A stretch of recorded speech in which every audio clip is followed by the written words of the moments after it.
ഒരു മനുഷ്യൻ തൻ്റെ പുറം കറുത്തുപോയി എന്നുള്ളതിൻ്റെ പേരിൽ അതിദാരുണമായി കൊല ചെയ്യപ്പെട്ടിരിക്കുകയാണ്. ആ പോലീസുകാരൻ്റെ കാലിനടിയിൽ കിടന്നുകൊണ്ട് എനിക്ക് ശ്വാസം മുട്ടുന്നു എന്ന് പറയുമ്പോൾ അല്പമെങ്കിലും മനഃസാക്ഷിയുണ്ടായിരുന്നുവെങ്കിൽ, അല്പമെങ്കിലും ഹൃദയത്തിൽ നിറമുണ്ടായിരുന്നെങ്കിൽ ആ മനുഷ്യനങ്ങനെ കൊല ചെയ്യാൻ സാധിക്കുമായിരുന്നില്ല. ഇവിടെ നമുക്ക് മനസ്സിലാക്കാൻ കഴിയുന്നത് അത്രമേലായത്തിൽ ആ പോലീസുകാരൻ്റെ ഹൃദയം കറുത്തുപോയി എന്നാണ്. വിശുദ്ധമായ ഇസ്ലാം എത്രമാത്രം സുന്ദരമാണ്.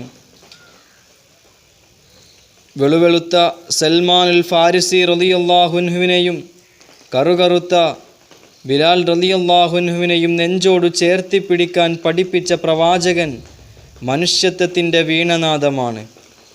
6-ാം നൂറ്റാണ്ടിലെ മനുഷ്യത്വത്തിനോ മാനവികതക്കോ മൂല്യം കൽപ്പിക്കാത്ത ജനങ്ങളെ ദേശഭാഷയുടെയോ വർഗവർണ്ണത്തിൻ്റെയോ സങ്കുചിതത്വങ്ങളില്ലാതെ പ്രവാചകർ സല്ലല്ലാഹു അലൈഹി വസല്ലമ തങ്ങൾ തോളോട് തോൾ ചേർത്തി നടക്കാനും ഇരിക്കാനും പഠിപ്പിച്ചു കൊടുത്തു. ഒരു സന്ദർഭത്തിൽ ബഹുമാനപ്പെട്ട അബൂദർദാ റളിയല്ലാഹു അൻഹു ബിലാൽ റളിയല്ലാഹു അൻഹുവിനെ കറുത്തവൻ്റെ മകനെ എന്ന് വിളിച്ചു.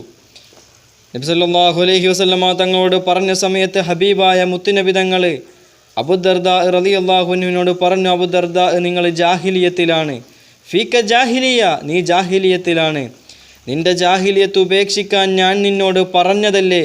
ഇവിടെ കറുത്തവനോ വെളുത്തവനോ സമ്പത്തുള്ളവനോ അങ്ങനെ ആർക്കും സ്ഥാനമില്ല. ഇസ്ലാമിൽ മനുഷ്യനാണ് മൂല്യമുള്ളത്, മനുഷ്യന് മാത്രമാണ് മൂല്യമുള്ളത്. അതുകൊണ്ട് തന്നെയാണ് വിശുദ്ധ ഇസ്ലാമിൽ ഈ കേരളക്കരയിലേക്ക് വിശുദ്ധമായ ഇസ്ലാം കടന്നു വന്നപ്പോൾ ബഹുമാനപ്പെട്ട മാലിക് ബിൻ ദീനാർ റളിയല്ലാഹു അൻഹും സംഘവും ഇവിടെ ഇസ്ലാമുമായിട്ട് കടന്നു വന്നപ്പോൾ ഇവിടെയുള്ള ഹൈന്ദവരായവർ അവരുടെ ഹൃദയത്തിലേക്ക് വിശുദ്ധ ഇസ്ലാമിനെ ആയത്തിൽ സ്വാധീനിക്കാനുള്ള കാരണം ഇസ്ലാമിൽ നിറത്തിനോ വർഗത്തിനോ വർണ്ണത്തിനോ വ്യത്യാസമനുസരിച്ച് മനുഷ്യനെ തരംതിരിക്കുന്നുണ്ടായിരുന്നില്ല. ഇന്നലെ വരെ തങ്ങളുടെ ജാതിയിൽപ്പെട്ടവൻ അല്ലെങ്കിൽ തങ്ങളുടെ ജാതിയുടെ താഴെയുള്ളവൻ മുസ്ലിമായതിനു ശേഷം അവൻ നിസ്കരിക്കാൻ പോകുമ്പോൾ ഖുറൈശിയായ പ്രമാണിയായ മുസ്ലിമും അവനും ഒരുമിച്ച് നിന്ന് നിസ്കരിക്കുന്നു. അവർ തമ്മിൽ വ്യത്യാസങ്ങളുണ്ടാകുന്നില്ല. ഒരു പിടി മാറി നിൽക്കാനോ അല്ലെങ്കിൽ പരസ്പരം ചേർന്ന് നിൽക്കാതെ അവർ വ്യത്യസ്ത സ്ഥലങ്ങളിലായിട്ടല്ല നിൽക്കുന്നത്. അവർ പരസ്പരം തോളോട് തോൾ ചേർന്നാണ് നിൽക്കുന്നത്. അത്തരത്തിൽ ഇസ്ലാം യാതൊരുവിധ ജാതീയതക്കോ വർഗീയതക്കോ വർണ്ണത്തിനോ വ്യത്യാസം നൽകുന്നില്ല. മനുഷ്യനാണ് മൂല്യം കൽപ്പിക്കുന്നത് എന്നുള്ളത് കൊണ്ട് തന്നെയാണ് അത്രമേലായത്തിൽ ഈ വിശുദ്ധമായ ഇസ്ലാം ഈ കേരളക്കരയിൽ പടർന്നു പന്തലിക്കാനുള്ള കാരണം.